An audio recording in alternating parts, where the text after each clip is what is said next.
There we go. So Gloria Charland, Ingleside, Illinois, in Lake County. And I was out combing through those dead leaves yesterday, and I can see that my purple poppy mallow is already putting out leaves, and my celandine poppies are putting out leaves. They're very, very distinctive. But that's all I see so far. Pat? I'm Pat Johns. I'm from Northbrook. Um, and yeah, I was out yesterday. Um, I checked, I found lots of things coming up. The pussy toes are flourishing, and they're full. They never went away. They're year round. And the prairie smoke is doing nicely. It also, as a ground cover, doesn't go away. So that was nice. Um, some other some other things are just kind of sticking up a little bit of color. But the one thing I have, and I know I posted it on Facebook, was last year on yesterday's date, I posted a picture of full blooming bloodroot. This year, I couldn't even quite get a picture of the little points coming up. So it's not quite blooming. And the pussy willows, which would be blooming, we just talked about, um, they're just kind of small yet. So, um, you know, Friday, Saturday, whenever we have a nice day, I'll be able to get some pictures. Very good. Sharon, where are you from? And do you have see any native plants coming up in your yard yet, if Uh, any? Sharon Brown from Northbrook. I don't see much coming up. We've got a lot of leaf cover all over our beds, so it's hard to see anything coming up at this point in time. So I just have to keep my fingers crossed that things will eventually poke their heads through the leaves, but I don't want to take them off too early either. We're supposed to have some cold temperatures this week already. So I'm just gonna hang in there and let Mother Nature do her thing. Yeah. Yeah. Marilyn. Marilyn Fish. I'm in Northbrook. I have not really been out too much to look for things, and like Sharon, everything is still pretty well covered by leaves. I have a lot of things that are poking up that are not native that I've seen, and about the only natives that I've noticed that are green is foxglove. Is just that obviously it's way too early for it to bloom, but the it's greening up.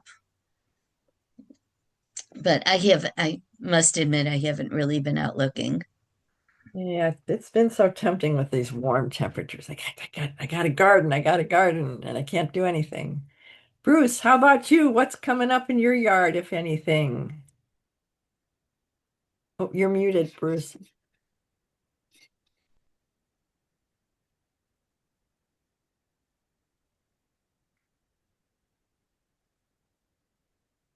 Hmm. Bruce, you're still muted.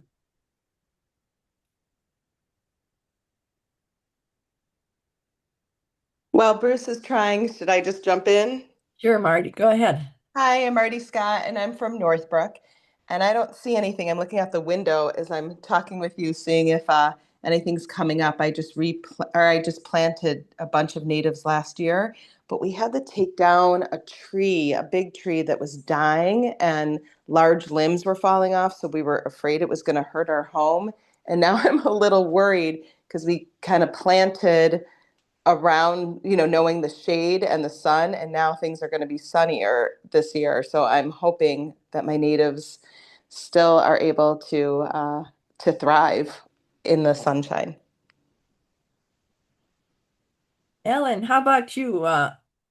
Yes, so like Pat, my pussy toes and prairie smoke are going gangbusters.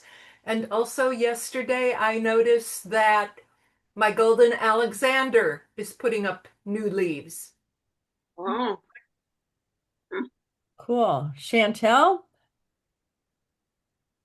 I'm Chantal, and I just wandered around outside of my yard with the plant ID going. We have some prairie smoke and blue-eyed grass coming up green right now. Oh, blue-eyed grass. I don't have that. Susan, if you don't mind unmuting, we're all sharing where we're from and what native plants we see coming up in our yard this early, if any. Hey, I'm from Mundelein. I do have things coming up, but they're not. I've got my Lenten rose coming up, my hellebore, but I have things that are non-native, I think, coming up. But yeah, they're trying. They're poking their heads through, I think. Very nice. So we got everybody. Bruce, you're unmuted. Yeah, you now asked me to, and that I could do. But anyway, I'm in Buffalo Grove, and I see some penstemon poking through, but everything at the base has a lot of leaves, as everyone's couple of people are saying. It's still kind of iffy if the weather's going to hold or not, but it sure was gorgeous out yesterday. So 73 around here. yeah. Last month we watched the first half of this very informative presentation, and we cut it in half, and after watching just half of it, that seemed like a very good idea because it's a lot of information. And the name of the presentation is How to Turn Your Backyard into a Wildlife Oasis. Without further ado, I should have done that. Wait. I have to share sound.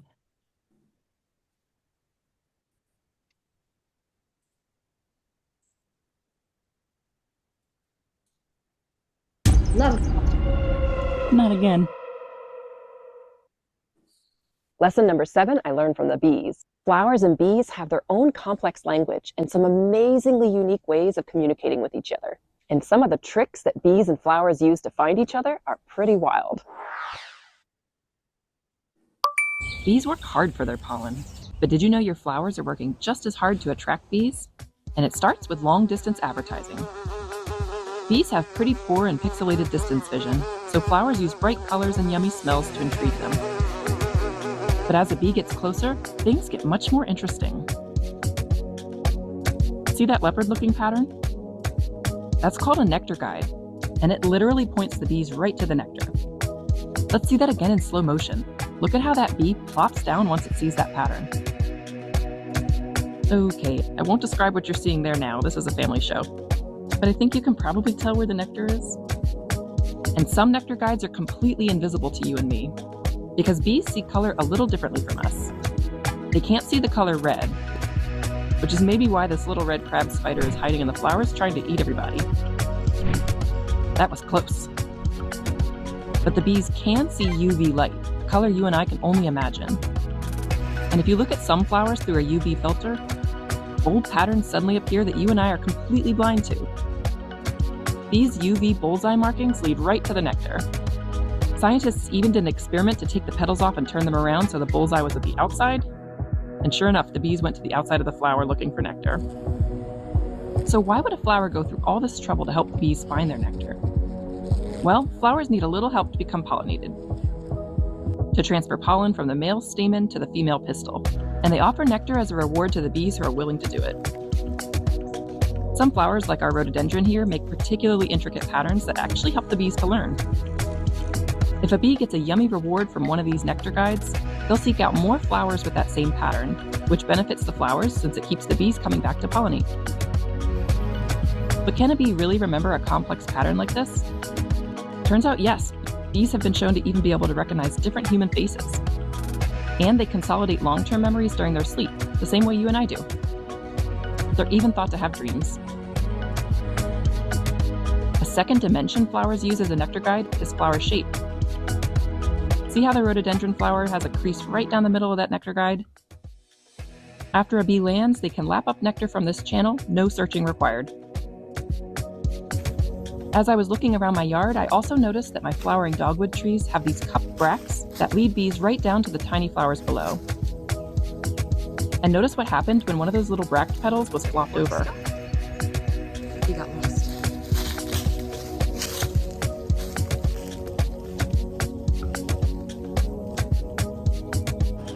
Look what else our clever rhododendron does with shape. It's made itself into a little bee bench. The bees follow the nectar guide, which forces them to perch right on the stamens while they drink. They're literally standing right in the pollen. What a design. And when they climb on and off, they'll likely bump the pistil and voila, flower pollinated. Another invisible guide flowers use is electromagnetism. Flowers have a slight negative charge, whereas bumblebees have a positive charge. So the bees can sense the electric field around a flower in the last few seconds as they approach. And when they land for a snack, they neutralize the flower's charge for a little while. Bees have been shown to favor the negatively charged flowers because this means they're more likely to have had more time to resupply their nectar since the last visitor. That charge difference between the bee and flower can cause pollen to literally jump onto the bees before they've even landed. These flowers are persistent. And here's a whopper. This rhododendron we've been watching, it puts poison in its nectar, a neurotoxin that can impair or even kill some bees. If you're interested in history, look up mad honey in the Roman army sometime. Why would a flower poison its pollinators? Well, the poison isn't toxic to all bees. Have you noticed it's mostly big carpenter bees and bumblebees on these rhodie flowers? Turns out the neurotoxin doesn't bother them at all. Instead, it targets our smaller native bees like minor bees. Bees that don't fit on that little bee bench. Nectar is extremely energy intensive to produce, so if you can't pollinate, then no nectar for you. And that's what we call a specialist plant-insect relationship. Lesson number 6 is one I learned from the butterflies. Turns out some of the conventional wisdom we have about the best plants for butterflies in our gardens just might be wrong. I used to think butterfly bush was a pollinator magnet, but now I'm not so sure. It's a question I've been trying to answer for myself this year by watching where pollinators are spending their time in my garden. When I first started gardening, butterfly bush was considered a must-have for a pollinator garden, so I planted them. But over time, butterfly bush has come under some scrutiny for a few reasons, primarily because it's a non-native species that has a tendency to escape our gardens and invade our wild spaces. Buddleia davidi in particular has even been banned from some US states. As I've been reading about butterfly bush, I've seen a few people have come to its defense, saying that, to quote from one article, butterfly bush is a favorite nectar source for adult butterflies. Just a handful of years ago, I would have agreed with that statement. But in my garden today, my butterfly bush looks comparatively like a ghost town. So what's going on? Where is everyone? Well, let's look around the garden here and see. And let's also talk about what's different between my last garden, where butterfly bush was a butterfly magnet, and my garden today, where it's really not. In my first garden at my previous home, butterfly bush was definitely the plant that attracted the most butterflies. I was a new gardener, and reflecting back, I had planted very few other nectar sources. So butterfly bush really was one of the only abundant nectar sources I had. In that garden, I would have definitely called it a butterfly magnet. But in hindsight, I didn't really have any other plants to compare it to. So that really doesn't answer my question, which is this. Do butterflies actually prefer butterfly bush? One thing that really struck me in my first garden was that birds didn't visit me there. Like, at all. Not unless I hung a bird feeder. Later, when we moved into my current home, and I found myself starting over with a blank slate, I did the same thing as before, and planted 2 butterfly bushes, as well as some bluebeard and some lavender. But I also started working to try to figure out how to attract more birds, because I was lonely for them in my garden. I didn't just want them to enjoy my feeders, I wanted them to hang out in the whole garden. This was when I first learned about native versus non-native plants. Plants are usually marketed to us by zone, not by their native region.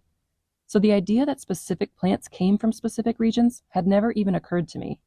And the idea of specialized relationships between certain plants and certain insects or birds also was not something I'd ever heard about. Learning the ways in which bees, caterpillars, birds, and other wildlife really rely on the plants they co-evolved with, it was all news to me, and I wanted to see it for myself. So I got to work adding some native plants. This anise hyssop was one of the first native plants I installed. It It's an abundant and long-blooming nectar source. In my garden today, I would definitely call this one of my pollinator magnets. This August, we've had a ton of these skipper butterflies. At one moment, I saw as many skippers on one flower stalk of anise hyssop as they were on the entire butterfly bush. Diversity of my tiny visitors is also much higher on the anise hyssop, but I'll come back to this topic. I've barely seen any monarchs this year, and I've been hearing the same from a lot of other people who are also missing the monarchs in their garden. But this little friend came over the other day to see what I had to eat and spent about an hour on my blue mist flower, and then at least 4 hours, I think closer to 5, on my anise hyssop. We had a downpour of rain for a few minutes, and the monarch hid out and then came back to the anise hyssop again. It ate until sunset and then even came back in the morning, although only for a few minutes. I haven't seen it since, but the only other time I've seen a monarch in my garden this year was this spring on my butterfly milkweed. So this was noteworthy and important to observe. Another pollinator magnet for me this year has been boneset, Eupatorium perfoliatum. This plant reminds me a bit of Joe Pyeweed, which actually also used to be in the same Eupatorium genus, but has since been moved to the Eutrochium genus. This boneset was actually a volunteer in my garden, and I had noticed a lot of pollinators were loving it. So I worked to propagate it in one of the earliest videos I ever posted, and I've since integrated it into a few areas of my garden. I've really come to adore this plant. It smells amazing, almost like cotton candy. I love the way its flowers kind of glow in the afternoon light, and it's covered in such a diversity of pollinators, which is something that's really stood out about my butterfly bush this year.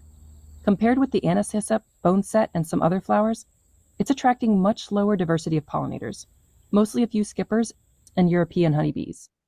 Although I did also get a visit from a clear-winged hummingbird moth. I haven't seen a single native bee on my butterfly bush.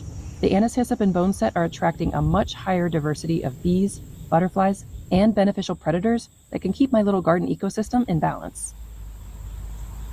This blue mist flower is another plant that I've really come to adore.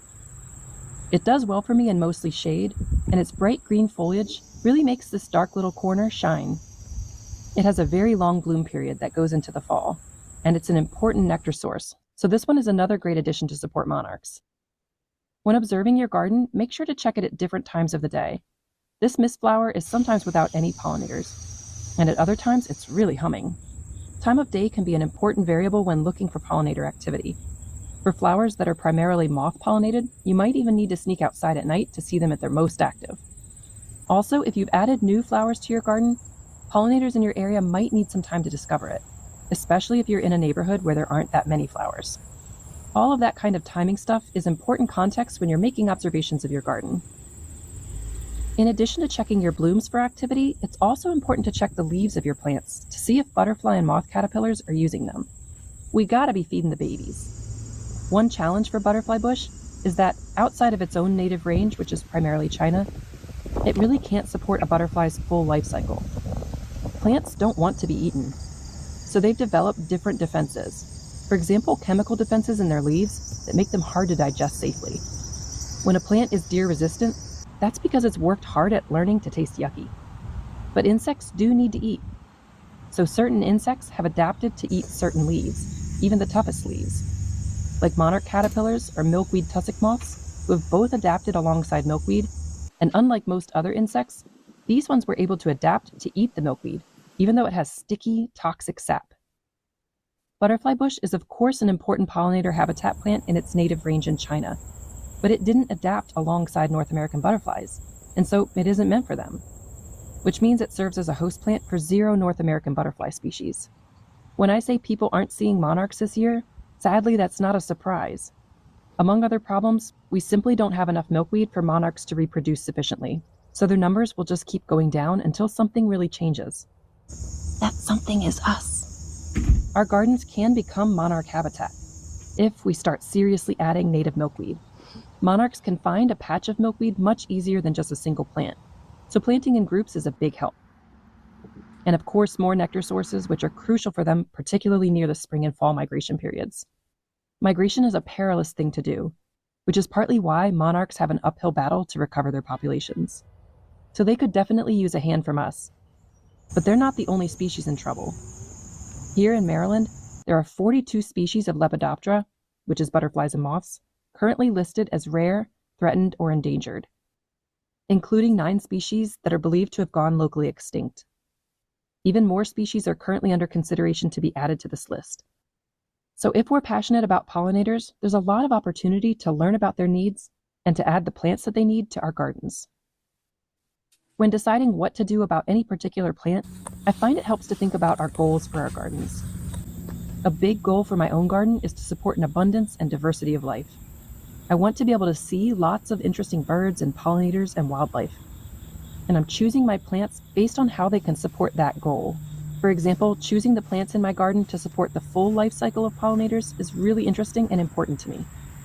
In order to do that, I've had to learn what birds and insects need from my garden, which has been such a massive learning experience. But I've discovered that learning is its own separate goal for me in the garden. Being able to observe and learn from nature has let me find a much more fulfilling sense of beauty than I ever could find before. Watching my bone set, for example, I noticed this giant grasshopper nearby making its way up the spent blooms from my sunflower. It looked like it was doing something important, so I just watched it. And I learned some grasshoppers like to eat seeds. Who knew? The world would be sadly quiet without the sounds of grasshoppers, so I'm excited to see that it found a snack in my garden. The best thing we can all do is go out into our gardens and observe. Getting outside to be a part of our little corner of the natural world is really good for us. I love seeing my plants, but even more so, I love seeing all the life flocking to my plants. The right solution will look different for each of us, but if you do have butterfly bush in your garden, you can help by pruning it back after it blooms to prevent seeds from dispersing away from your garden and into wild spaces. Personally, I'll be working to replace my butterfly bush in the coming years, but I'll wait to remove it until I have something yummy to put in its place.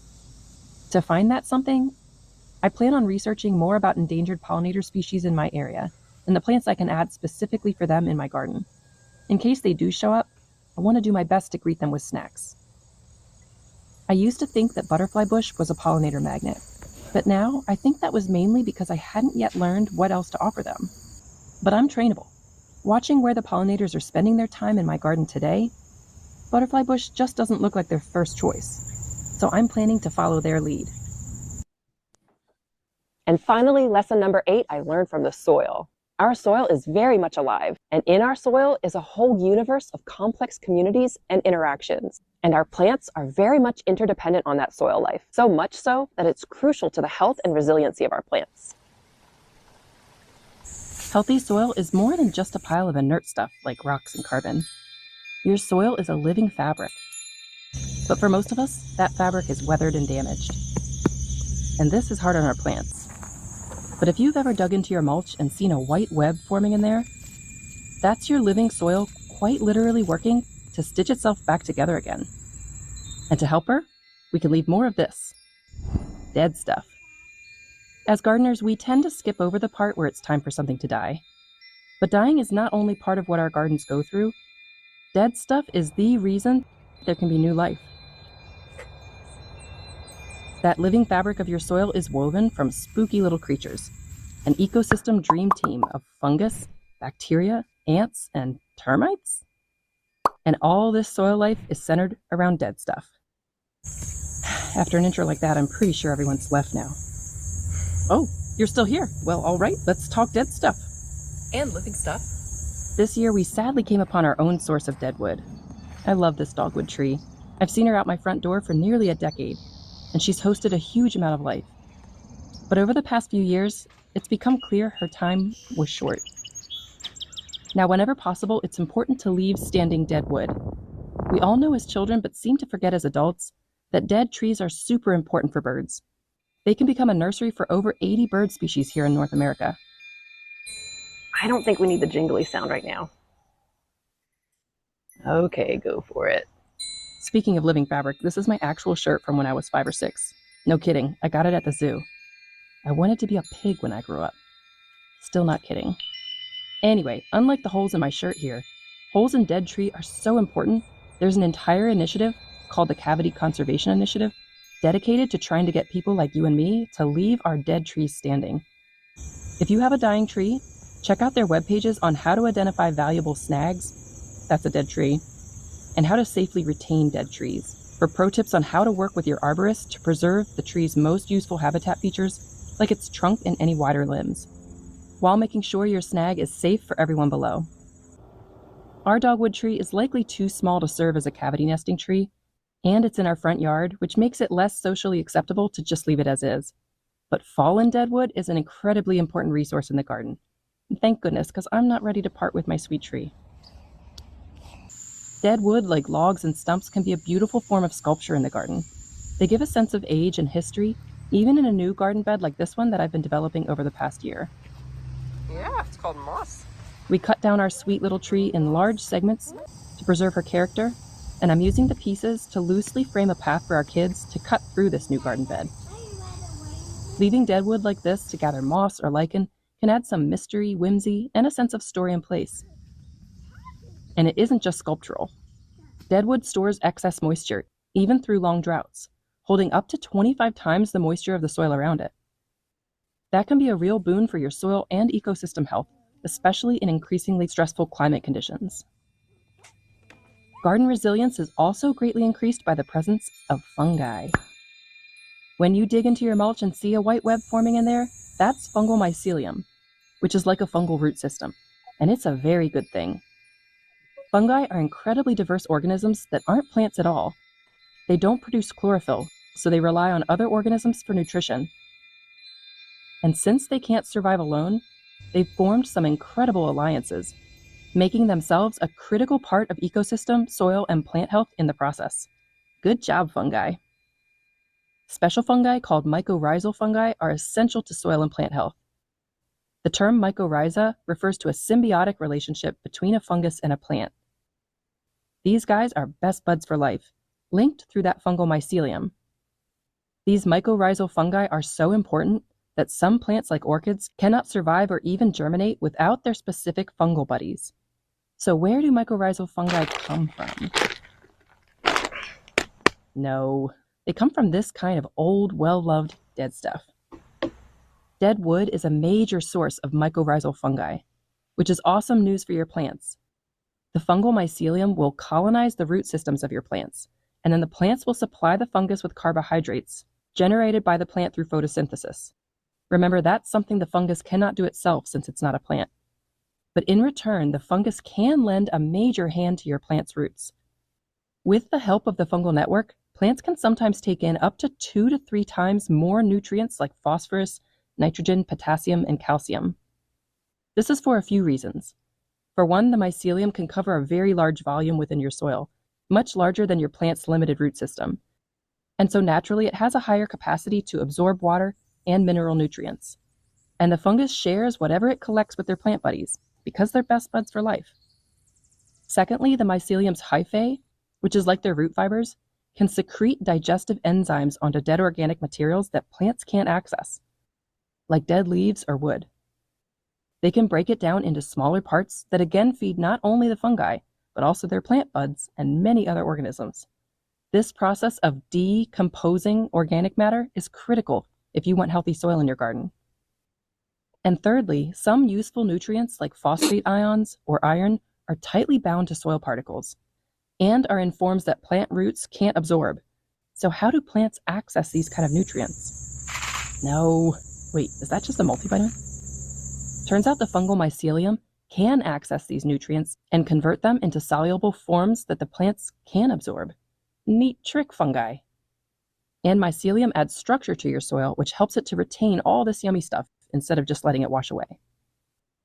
These fungi are like the original community organizers, getting all the neighborhood roots connected together to share resources, recipes for jam, defense signals, and even allelochemicals that can influence the survival of neighboring organisms. For anyone still listening, and I know that's just one person who fell asleep, I wanted to take a moment to thank you for the support you've shown for this little channel. It strikes me that this YouTube community is kind of like fungal mycelium, sharing resources and support, connecting us even when we're spread far and away, and some of you even comment on videos just to try to give them a boost in the YouTube algorithm. That's such a mycelium thing to do. It's not always easy to find a positive community, so I wanted to celebrate and was inspired to make these shirts. They say, "We're a fungal community." Get it? Like we put the fun in fungal? So if you're like me and your favorite shirt is 35 years old, these and a few other designs are available from my newly launched store. And if you want to support for free, Watching, liking, subscribing are always a massive help. Thank you truly for all of your kind support. Okay, where were we? Oh yes, fungus. Drought tolerance in the garden is becoming increasingly important, and there's a wealth of research showing mycorrhizal fungi improve the drought tolerance of plants. Plants and mycorrhizal relationships are shown to react to drought later than they would without their mycorrhizal partners. Our fancy fungi have formed a second alliance with algae to form lichen. The same as with plants, the algal partner in lichen does all the photosynthesizing for the team. And in return, the fungus protects the water-loving algae, allowing it to live all over the world in lots of different climates, even in hot, dry conditions. Thanks to fungus, lichens are the dominant form of vegetation on 7% of the Earth's surface, which is awesome because that lets algae do that wonderful thing where it converts carbon dioxide into oxygen, one of my very favorite molecules. Some species of lichen even act as nitrogen fixers. You can easily find a whole universe of life pretending to be dead stuff. Like this weirdo. I couldn't stop staring at this thing. I'm pretty sure it's a debris-carrying lacewing larvae. Looks adorable, but they have great big mandibles and they'll eat basically any insect they come across. Kinda terrifying. What a weird bug. Two crucial components for healthy soil and healthy plants are carbon and nitrogen. Carbon is one of the biggest components of the chlorophyll plants use for photosynthesis. We need 55 of those suckers to make one chlorophyll molecule.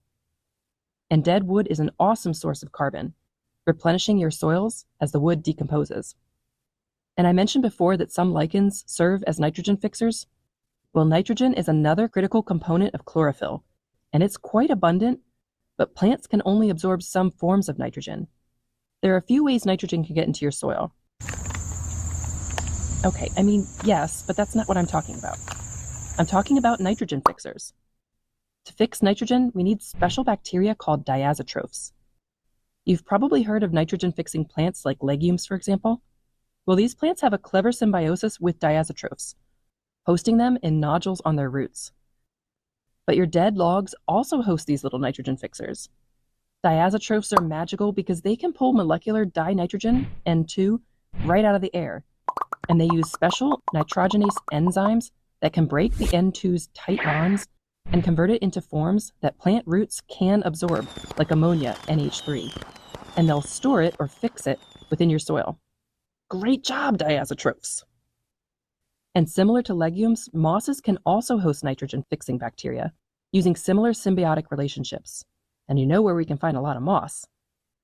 It's not totally clear to researchers whether this nitrogen makes it into your soil, but ultimately those dead logs will become the soil. Plus, as mosses and diazotrophs work to fix nitrogen inside the dead wood, this nitrogen-enriched wood feeds the wonderful and important fungi we spent way too long talking about earlier. And here comes a far less conventional nitrogen fixer. I know we're supposed to be terrified of termites, but in a wild plot twist, did you know that termites can actually serve as nitrogen fixers themselves? Especially termites that live in the dead wood that they eat, as opposed to burrowing in the ground. Special diazotrophs called spirochetes are unusually abundant in the guts of termites, and use those same special nitrogenase enzymes to fix atmospheric nitrogen, N2, for the nutrition of the termites. Turns out termites are essential for forest health. They bring nutrients to the soil's surface, they increase the minerals and organic carbon in the soil, they foster growth of beneficial microbes, and they improve water filtration. And termites can even reduce the probability of forest fires because they consume dead matter, which reduces fuel loads. Amazingly, termite queens can live more than 20 years. That's as old as me. Listen, on this channel, we try to stick to the facts. I mean, that's at least as old as I am. Okay, thanks for clarifying. And how's this for adorable? Some termites even cultivate fungus gardens, growing monocultures of specific fungi as a food source in the same way that human farmers grow crops. There's even a whole genus of so-called termite mushrooms, Termitomyces. The survival of these mushrooms is completely dependent on the termites who cultivate them, and vice versa. If I haven't sold you on termites, then let's try ants. Ants are one of the biggest predators of termites. While fungus-growing termites are mostly found in the tropics, the southern United States hosts leafcutter ants that also grow fungus gardens, cutting fresh leaves and flowers that they feed their fungal friends. And the ants can even detect the fungi's response to different plant material, and they'll tailor their plant clippings to make the fungus happy. The fungi in these relationships have been completely domesticated by the ants. They no longer even produce spores. And ants are good for your plants, too. Plants growing on soils near ant nests are shown to have stronger growth and fitness than plants growing away from nests.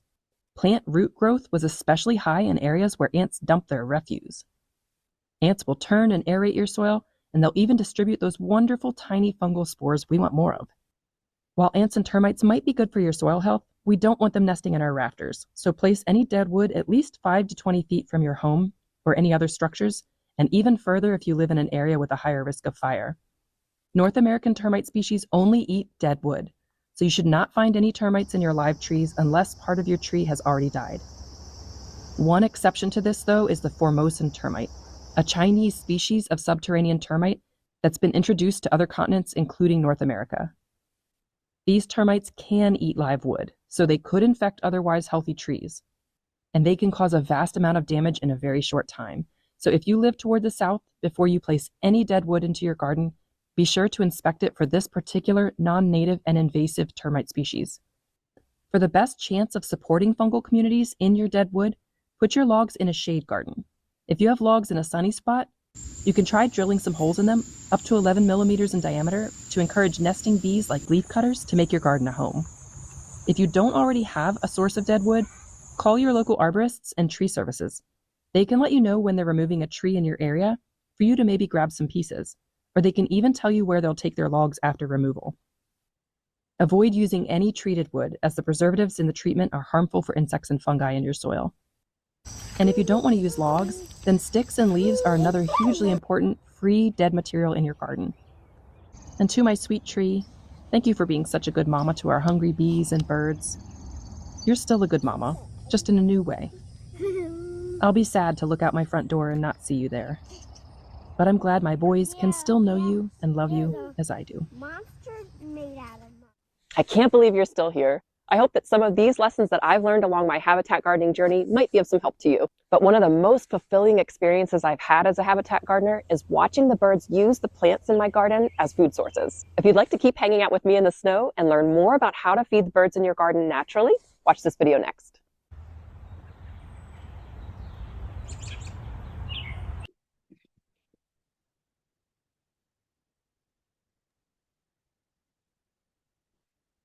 Lots of cool stuff. Unbelievable amount of information, huh? Anybody have any light bulb moments or comments? Because I am using iNaturalist, the app, more and more, I am becoming more attuned to bugs in my garden. And it is truly amazing what is out there if you look close up at your native plants and at the ground. So I encourage everybody to get out there. I've seen ants already outside, spiders, a couple little bees, but there's all kinds of good stuff out there. And doesn't she do some wonderful photography of those insects? Wow. I like the way, the person that was the 20-year-old, I like how that showing the bag, that's the solution, no. And it just was very, yes, that's an old way that people thought they could do it. She just has a nice way of bringing it and getting into the real truth of it, deep truth of it, which is something people have trouble getting to or learning about because they want the easy solution. So I think this is really good. One of the things that intrigued me as thinking about, our group and Monarchs and stuff like that, and I've had cursory information, but I've never really delved into it, is what other of our native butterflies here are in danger?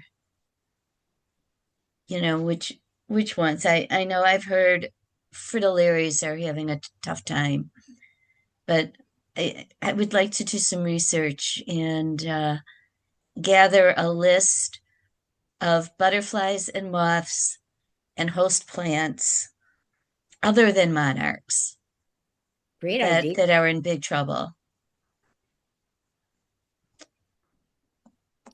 Good idea. Mm-hmm. And then look and see, yeah. And then Marilyn, I think you said, find out what their host plants Mm-hmm. are, and then we can focus on building up that resource. I know I've been adding different shrubs and plants that are hosting certain butterflies or bees too. But you know, I've been going after having the shrub, but learning which one, whether that's the insect is really native here. I've never seen a blue azure butterfly, but you know, the plant, I think it's spice bush is native here, but I've not seen them in the wild either. It might just be the region I tend to visit. But yeah, there's all this out there. And I think it's important. It's just like she showed the rhododendron, which is she's out east, obviously. Rhododendrons are natives there. There's many and very prominent. But here we only have one or two, and you never really see them in the wild when you go out and go for a walk in the preserves or anything. But it's not a prairie plant. So you'd have to kind of be in the right area. But finding those that and adding shrubs to your garden is really important. And knowing which pollinator or house which is host plant for. It's not easy like planting dill and parsley. Yeah. I have a fascination with shrub gardening. I last year when we were in Ireland, I would people would have these yards and they would just be filled with these mounding shrubs, different textures, different colors, and uh I Google it around like, who's doing that around here? And I don't find that, native plant gardeners being into which shrubs to put together. Uh, if Yeah. you find anything, let me know. Were those Well, I absolutely love my green wall that I put together, but I can tell that I made a lot of mistakes with it, as far as them all growing and spreading and not expecting them to. So I know it's all very overgrown. But then on the other hand, it does the job that it's supposed to be doing. It's an excellent green wall. And I have a whole bunch of different varieties in it. Um, and I have my favorites now within them. But I love my green wall, and I tried planting like Canadian anemone and wild ginger underneath it, and the shrubs have just overtaken it to the point that you can't even see that I planted anything underneath it. Um, when I planted the stuff underneath, I thought it was important to have an understory and cover the ground underneath, but the shrubs have done that. Very interesting. Does anybody have bone set grown in their garden? I do. Lots of it. Does that bloom roughly the same time as Joe Pye? The way she was talking, I thought, oh, I should put bone set next to my Joe Pye. Does that sound like a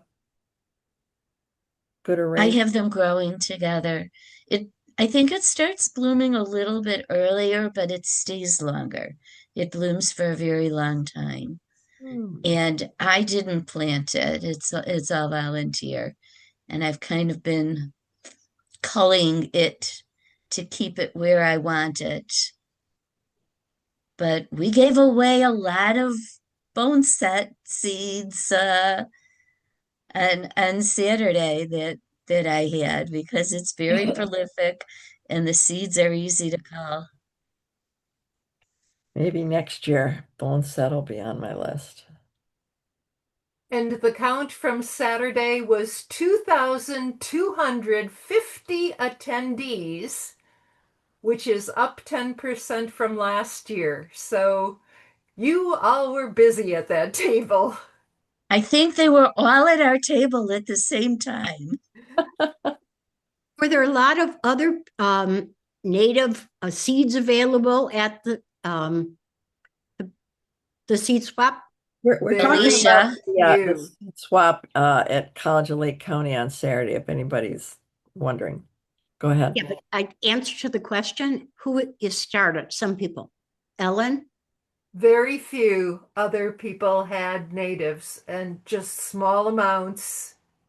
So Monarchs, Milkweed, and more was awesome. Yeah. Alicia was there. Uh-huh. Alicia Dodd was there and she had her native seeds. Okay. That was about it. Because the extension meant pretty much vegetables in They there. had a few natives along the wall, like when you were standing at the Monarchs, Milkweed, and More table on the opposite wall that would have been behind your backs, but very few, like maybe 4 different species, coneflower, and a couple other things. Do But you you know had to why really they look. chose to do that? Why they chose to have so few natives? Right. For the most part, they get their seeds from donations or they get money donated and then they purchase things, and what they buy is what they buy. Okay, which wasn't a native purchase with that money specifically to keep that category going. I'm not sure I understand what you're Oh, saying. they didn't take the donated money and really pep up the native section. Correct, I guess. Yeah, so Based that's on what I saw there. that's a decision they made. Mm-hmm. Or it's something they just don't think about. That's scary. Well, they are selling more, to their credit, more native plants at their plant sale. Good. In May, and they are getting them from, I don't remember who, but one of the nurseries that is I'd like to know. definitely no neonics, no pesticides of any kind. So that's good news. Good. One thing, I don't know if I sent it out to you. The Dunn Museum has a special exhibit of planting for the love of pollinators or something. I forgot the title. And Eileen Davis, who is one of their educational spokespeople, who is excellent. She will do another she did a presentation on the 4th, and she'll do another one on April something. And then they're going to have a Zoom with Heather Holmes. The big thing that happened with this native plant, which for the love of pollinators is the name. It's pollinators and their native plants. So they really went into the field of planting for natives strongly and for pollinators. So I advise you guys, the exhibit is very nice, but it's small and it says that, it says all the things she goes through in her presentations, but it's short. It's not a big exhibit. And they do have the sculptural art exhibits of honeycombs. So if you're into the art portion, you can look at all those things you could make with empty honeycombs. Do you have the date of the Lake County plant sale? I don't remember their date. Ellen? Lake County Forest I Preserve? can look it up in a minute. It was Yeah. on that list I sent out to everyone.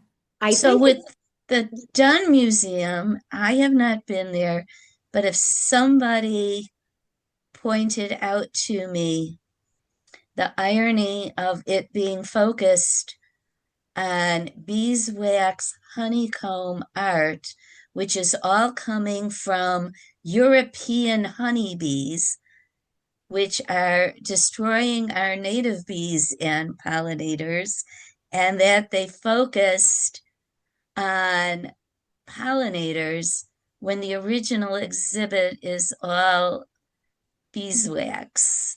I have not been there, but there is some irony in that. Yes, there is. And that's why I made sure I got there last week to see it. It was March 4th. And to find out what if the Forest Preserve District was going to make the jump from not saying you should, they never said you should have hives, but they never focused on the negative, why you shouldn't, or never even mentioned it or hinted at it, how it harms our native bees. So they've made the step. There are sculptures there, yes, made out of the hives, which was why I questioned it myself. But they've got this, I posted it on Facebook on my page. They've got a ground segment of what a bumblebee nest looks like underground. They have one of those plexiglass things where there was an existing one, segments of soil, and everything else in that exhibit is all around protecting our native pollinators. So they went 50-50. And I'm guessing from the first time the Garden Club did planting for pollinators, our meeting about doing a milk jug presentation, we sat and somehow we got onto bees, and they kept referring to what honeybees and getting them in our yard. And there were only 4 people out of and I was 5. Out of the 4 people, none of them knew the difference between a bumblebee and a honeybee. Oh. And when I showed them a picture of a bumblebee, not telling them that, they all said it was a honeybee. I think that's part of the thing, is you have to work people into understanding the difference, because they said, oh, all bees are honeybees, and they have no other concept that anything else exists. So this is an opening for that. I'm hoping. I was at that exhibit a couple weeks ago. I found it fascinating. I don't think they focused on one particular bee. They had displays showing several different types of bees and giving good explanation about their habitat and where they, how they survive and what they do for the environment. And that was just a part of the exhibit, because they did have a lot to do with butterflies, and not just the monarch, but they talked about soft landing. They had a whole display with a tree that described soft landing underneath.